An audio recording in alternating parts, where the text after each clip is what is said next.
Hey, how's it going, everybody? Charlie Wilson here, aka Sinister Charlie. Welcome back. Hi. We're doing some Seabee stuff. I was in the Seabees. I was in the Navy from 2004 to 2011. I think I hit the sweet spot there in terms of, you know, stuff that was going on. I was a convoy security gunner in Iraq from 2007 to 2008. My first duty was in Greece, so that was pretty cool.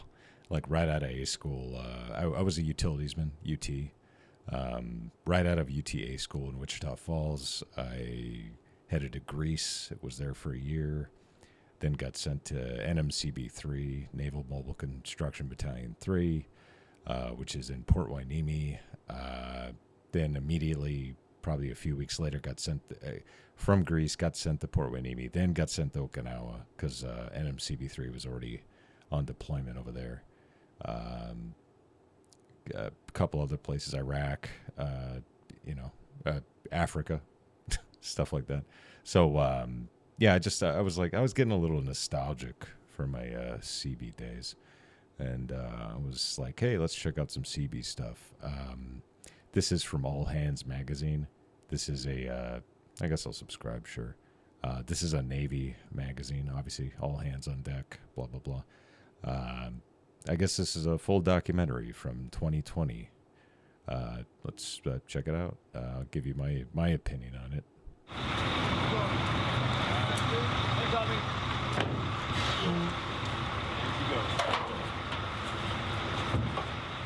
So we're basically escorting to Don't say basically. a certain location and providing security 360 up until we get there. Once we get there, So this is what I did in Iraq. I was a convoy security gunner. I'm guessing they're doing some kind of training, I would assume. Since everything's in green, I don't think we're really deployed anywhere with convoy security dressed in green BDUs or what do they call them? Forest BD? I don't remember. Jungle BDUs? we're going to set security for them until they're ready to take over. This is FTX. This is training. They used to call it FEX, field exercises. I guess field training exercise is what it is now. To prepare for deployment, each CB battalion must complete a 3-week-long field training exercise. Sometimes it's longer than 3 weeks. I've been on one where it's been 4 weeks, possibly 5. I don't know. The time really, after the second week, you just stop noticing the time. You're just waiting for it to end. If you're good enough, you can get it done pretty quick within 3 weeks. Sometimes it takes longer.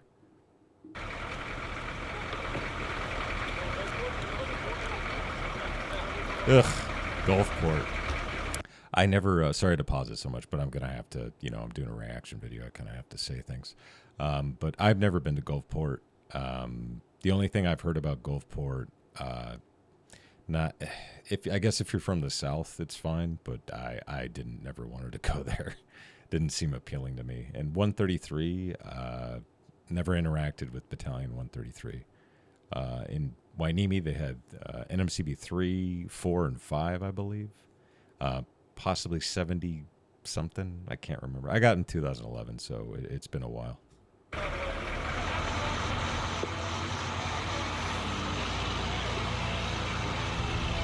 But yeah, FTX sucks. Also, sorry, you're also not showering. Like for the first week, I believe they install showers because it's part of the training to set up showers and stuff. But after that, you're using baby wipe showers. If you like that sort of thing, it's gross. It sucks. And you're also eating MREs and stuff like that. But they do set up a galley at some point.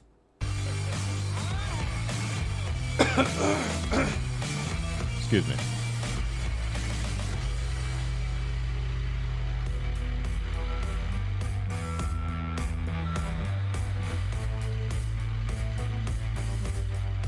So the mission of the Seabees is to go where needed and provide construction support, whether that be wartime, peacetime, humanitarian efforts. I was gonna say, I hope I don't I shouldn't recognize any of these We people. build towers, We go in and refab, Nope, like don't a know yet. hospital. I got to do a couple of those. We built some schools in Dominican Republic. Oh, cool. Yeah, I built a school in Africa. That was my last deployment. It was the most rewarding one that I did because you actually got to do something that helps people. So initially I just thought like, hey, I'm gonna just be swinging a hammer, but then I found out it was a much wider spectrum. It's pretty remarkable being in such a unique field of the Navy because there's so many times where I introduce myself to people and they ask me what I do and I tell them I'm in the Carbone. Navy. And they always ask, well, are you on a ship? What ship are you Yeah. on? I'm like, no, I'm actually on the ground. I'm with the Seabees. And that's always the first question. What are the Seabees? I get asked that all the time still today. I said I was in the Navy, and they asked me what ship I've been on, and I was like, I've never been on a ship a day in my life. 6 years I was in the Navy, never been on a ship.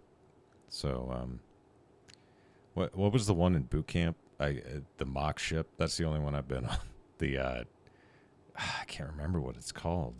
The minnow, or I don't know, I can't remember. And we are a fully functional construction force that can deploy anywhere in Excuse the me. world and provide support, take over units of land like how we are here in this field, and defend it. So we are a very unique force. It's pretty unique.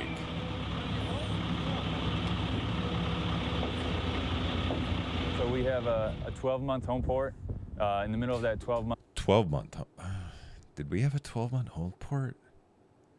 I think maybe. Yeah, maybe. I think maybe we had a 10-month home port. It's probably different now, I guess.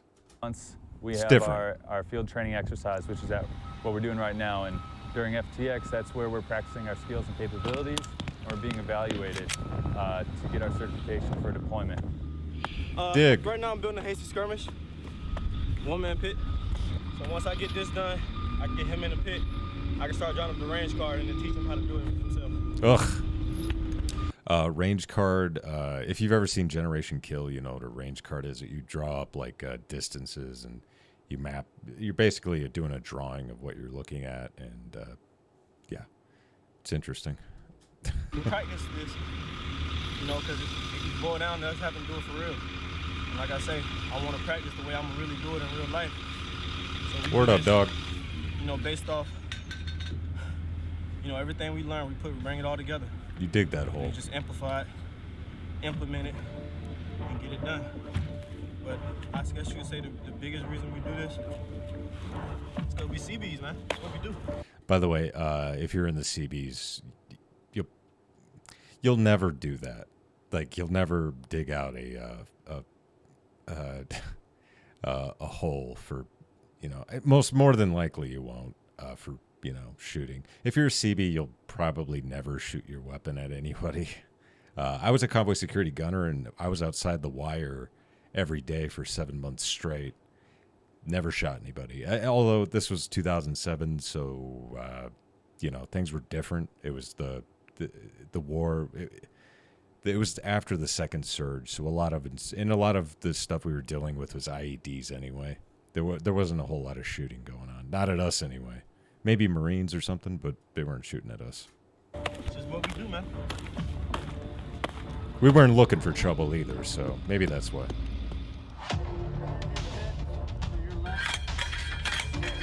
Oh, I don't miss it. Never mind, I don't miss it. Oh, I do not miss it. That Constantina wire sucks. Pesco barriers.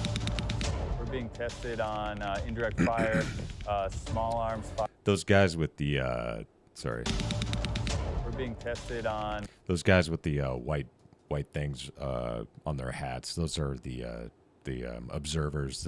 They judge you, you know, based on how well you're doing and blah blah blah. They're basically in charge of how fast do you get this done. Blah blah blah. They're evaluators. Sorry, it's been a long time, but now a lot of this stuff you'll probably never do. It's good to know, I suppose, if you're like, you know, on some kind of small detachment in a war zone, but for the you'll probably never do this in your entire life. indirect fire, small arms fire, sniper attacks, and how we defend against those. So we, as Seabees, we're not offensive units. We're Yeah, all there you go. defensive. Did we do it? Thank you. That's okay. I'm an instructor, so I teach these guys. We have squad leader class, crew serve weapons class, we have fire team leader class, and we also have convoy security. So all these classes that we teach the trainees how to do this prior to coming out to the field. So we almost mentally preparing them. So then once they do come out here, the things that we taught them are the same things that we grade them on. Those guys? Who they gonna blame? All right. Either way. Ugh, I do not miss that. Oh, that's so bad. And especially they're in Gulfport too, so it's probably, yeah, obviously rainy, like a lot. Probably humid. I was in California and we were training up at 400 Liggett, which is actually where they filmed the movie We Were Soldiers, which is odd because that's a movie about Vietnam and that looks nothing like Vietnam. So if you ever see that movie again and you think it's a good movie, and I don't know what Mel Gibson was thinking by filming it there because it looks nothing like Vietnam. So, that always bothers me.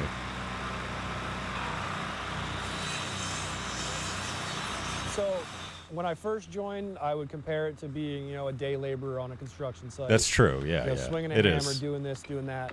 But as a builder first class, you're more in that project supervisor role, making sure the project's getting done on time, tasking your crew leaders with their day-to-day tasking and making sure that they're carrying that out and making sure they're doing it properly.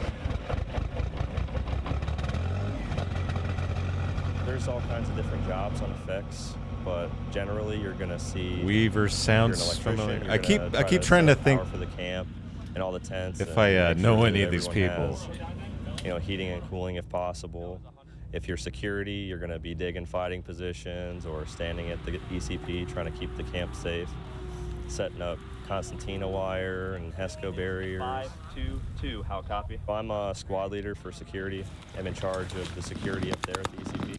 And I did this also on I believe it was my last FTX.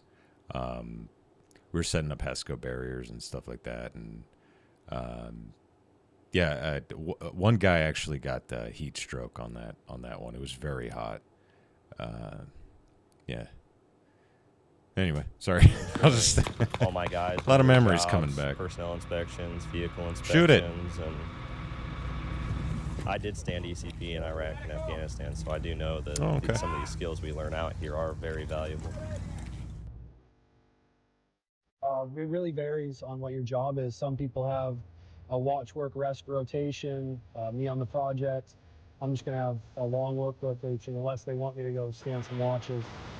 So we'll wake up, Yep. we'll have breakfast. That too, you got to shave out there, and when I was in, I didn't really grow a whole lot of facial hair.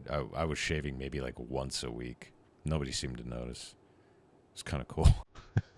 There's the one time where you don't want to be good at growing beards. To go out to the site, and we'll just build until we don't have any light left or any material, or we get to a point where we're comfortable for the day. In a few months, we'll have our NIAX, which is our integrated exercise. So we'll be working with DOD, we're working with Really? Marine Squadron, and it's just one more step further, practicing our capabilities to work with other units. We also work with, we've got 19 Marines out here from the 8th Engineering Support Battalion. Yeah, we didn't do anything with the Marines when I was in the Seabees. Yeah, that's must be a newer thing, I'm guessing. Today we might be in Gulfport, Mississippi. Tomorrow we might be in the desert. We might be in Japan. We might be in Korea. We might be anywhere in the world. So we have to be prepared for whatever comes up.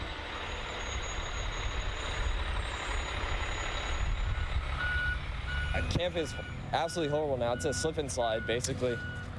Yeah, we didn't have to My deal daily with routine that. Right now is I have 8 hours of entry control point, sentry watch, which is just letting people in and out of the camp and being the first line of contact to anyone who wants to see the camp. And then from there, I go 8 hours to pit watch, where I come to a pit and I watch a sector. Yeah, of the you're not field, gonna and then I sleep go too down much. for 8 hours for the day. So 8, 8, and 8. Well, I mean, you might, and then you've got the the gas drills too. They'll wake you up, and you got to there's a lot of, you're not getting 8 hours of sleep. More than likely, there's a lot of stuff that's going to happen in between, where you're going to get thrown all over the place. best case scenario, you might get 8 hours of sleep. Being in our pit early. I just know I didn't at get 8 midnight hours at 1 of sleep. a.m. this morning. We didn't have steps. It was just literally just taking a step, sliding, and catching the walls, going all the way down. Yeah, And Gore-Tex. right here, Echo 4. I'm an Echo company for this Vex. Ooh, So this will be my tent. So come on in. So this is my rack. I got my sleeping bag, my little pillow I bought here. Well, that's pretty cool. I mean, when I was out there, we had individual tents. We weren't staying in big tents. Like maybe later on, because they'll send you all throughout the different places in camp. And yeah, maybe towards the end of the FX, we were or FTX, we were staying in bigger tents. But I just remember camping out in smaller tents or individual ones. But yeah. I keep all my gear out on the right where it's easily accessible, and I got my 2 bags here, my roller bags. On top of my bags, I got another bag with all my hygiene utensils in here. Got my canteen, which I take down there to clean out my razor to shave my face. And then I got a towel there to wipe myself off when I'm done. Well, that's great. That was the best part of the day, taking off your kit after a long day. That stuff hurts, man. Ugh. Coming out of high school, coming here, I didn't even know what the Seabees were a thing. So like coming out here I to didn't like either. FTX, helmet and gun and vest. Underwood. Definitely Oh, he's a yeoman. Okay. Yeah, and also you'll get a lot of people who come to your battalion because obviously you have like different supply positions that need to be filled. He's a yeoman, 3rd class, E4. One of our gunners on our convoy security team in Iraq was an SK. He was a store clerk, 3rd class. So, yeah, you can get stationed with Seabees even though you're not a CB rate, different experience than I actually thought I would be going into the Navy. Yes, finally, after 16 hours of watch. Yep. I can finally go to sleep. Sort of. I'm from San Diego, so I never thought I'd be outside sleeping in a tent or basically camping. This is definitely a different environment. It sucks to like sleep in a tent, not be able to shower, not get hot meals every night. It's just like everything that you don't want to go wrong goes wrong. Oh yeah, it sucks. Gotta take this back.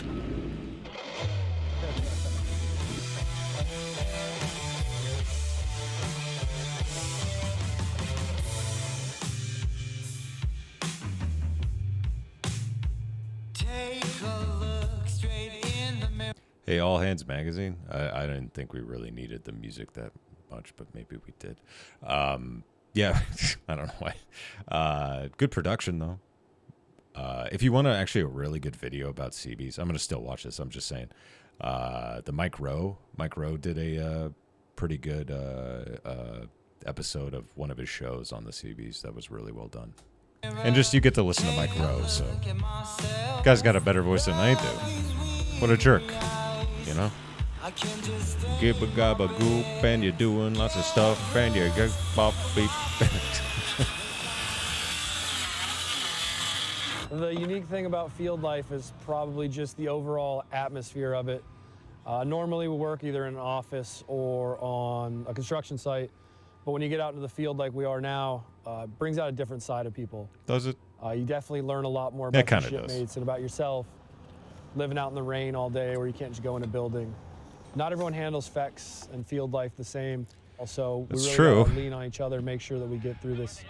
Ah, man. And when they do the CBR exercises, the CBR drills, the chemical, biological, and radiation stuff, when you're putting on all of your, when they yell gas, gas, gas, and you're putting on your mask and stuff, man, like, that can last, like, up to an hour. And, like, after, like, 20 minutes, people start fighting with each other. It's crazy. Yeah, it's a lot of stuff that goes on. You do find out a lot about people and how they handle stress. Over there. 11 o'clock. It's a learning experience. The field is designed by nature to stress you. There you It's go. not designed for you to be comfortable. They Says wanna you. push you to the limit so that in in a real world event, it would be second nature, like muscle memory. So it's designed to push you to the limit. So you're gonna be tired, you're gonna be drained, you're gonna have to deal with the elements. Sucks. You may be wet, you may be cold, but with this situation, the unique situation that we're in right now, it pushes you to deal with those situations down the line. So when it does come up, you're like, oh. Some I know people what that's really like. enjoy That's it. cool. There's a lot of there's not a lot, but there's a couple of people who really enjoy that stuff. They live for that. Some would call it a sickness, but yeah, a lot of people. Oh, there's a hair on my face. There's a lot of people who probably they see it as a vacation to get away from their families. So, and just some people really like training. I didn't. I hated it. That's why I'm here. I got it. Everyone's hurt out here. Everyone's in pain. Everyone's struggling, whether their shoulders are hurting because their kid's heavy, holding the rifle gets heavy after a while. So you're standing in such long watches, and it can be miserable conditions. At 1 a.m. today, it started pouring down rain on me and my pit mate, and we didn't even have our tarp up yet, so we had to get that up. Well, you should get that I'm up. drenched head to toe, and I'm just so pissed off at the time, and I just don't want to move. I'm just sitting there and bracing the suck, and I see my pitmate still moving, and he's still like grinding and getting the job done. And it's like, I totally respect that. I have to help you out now. Even though I feel horrible right now, I'm so angry. I'm not gonna let you do this by yourself. I'm gonna help you out. And I know if the tables were turned, he would be right there with me, and he'd be helping me out too. Your shipmates, they become your family, and you depend on them, you rely on them. Well. But then you have your actual family who, you know, your kids or your husband or your wives or your mom or your dad, and they almost become your extended family. So Well, you have to learn how to, like, mentally. I have opinions about that. I mean, I've seen so many people like stab each other in the back. I really wouldn't call like military people family. It's just not my. Yeah, there's people looking to stab you in the back. That's how I've seen it. I've seen a lot of people get stabbed in the back, just, you know, trying to get brownie points and make rank, and it's cutthroat. It's pretty cutthroat, man. It's like politics. A lot of politics going on. Prepare yourself to be in that situation. It's definitely a tough thing. You got to make sure that if you are married or something, that you have the right person that's with you, that's willing to be committed for that kind of thing. I'm married with a kid, so it's always an adventure for sure with that. I'll bet. Now that my son's 9, it's a little more tough. And that's another reason I didn't stay in. I made second class in my first enlistment, and everybody's like, you should stay in. You should stay in. And it's like, well, I don't have a wife or kids, and I don't plan on having a wife or kids. But if I did have kids and a wife and kids, I would have stayed in, obviously. The benefits are too good for that sort of life. But nah, wasn't for me. There's definitely a lot of good, and there's quite a bit of bad. You just got to wonder, you know, sure, is it worth it? And for me, my family's taken care of. I'm taken care of. Yeah. I have a lot of pride in what I do. Military service is a family tradition. I think when I retire from the Navy, what I'll take from it the most is I learned a lot about personal responsibility, integrity. I didn't always do the right thing before the Navy, and even hey, sometimes I didn't do the right thing during the Navy. I would say, like, I'm not a big FTN guy, which is like, fuck the Navy. There's a lot of people like that. I was for a little while, like my first 3 years in, and then I started making rank, and I was like, just do it. Just do it and get it over with. Yeah. You learn how to, you learn how to put up with a lot of bullshit. Like, if you have a normal job, this is, compared to this, like, that's nothing. Like having a terrible boss. I've had bad bosses. Like the post office was pretty bad. That was a miserable job, though. I didn't like doing that either. Any kind of government work, I think I just don't like. It's just terrible. Yeah, but yeah, any kind of normal civilian job, you know, a private sector job, you can put up with that. That's pretty easily. And yeah, that's pretty much it, I guess. I don't know. Well, there's other things. But I think I owe a lot of who I am now to what I've learned in the Seabees and in the military job. It's a lot of hard work, no doubt. If you're very hardworking, you like moving equipment and doing construction, that's all they do. So you would actually have fun doing it. Mexicans of the Navy. That's pretty much how it was described to me. And then, in fact, he described it that way earlier in this video. You would have fun doing it. It's rewarding. It's hard. You'll be a part of the family. The best thing I can say about being a Seabee is I'm proud. And they will be proud too, because you can, I know I've sent things home and I'm like, Mom, look, I did this. And my mom like, wow, you did that? I'm like, yeah, I did that. I did that. Sorry. I have to joke about it sometimes. Well, there you go. Scenes in this video were filmed before COVID-19 precautions took effect across the Navy. Excuse me. Oh, yeah, this was 2020, huh? Yeah, I can't imagine what it was like, in the military during wearing masks all the time, man. That too, doing construction with masks on, that's got to be terrible. Well, I'm glad they took precautions. Anyway, there you go. There's my opinions on the whole thing.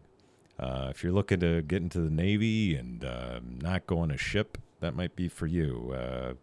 Possibly a corpsman or a master at arms or gunner's mate, maybe. You'll never, pretty much 99% sure you will never see a ship if you're in the Seabees. Yeah, I got close to a ship once. The Eisenhower docked in Greece once, and I was like, oh, that's pretty cool. So, yeah. Anyway, thanks for watching. I really appreciate it.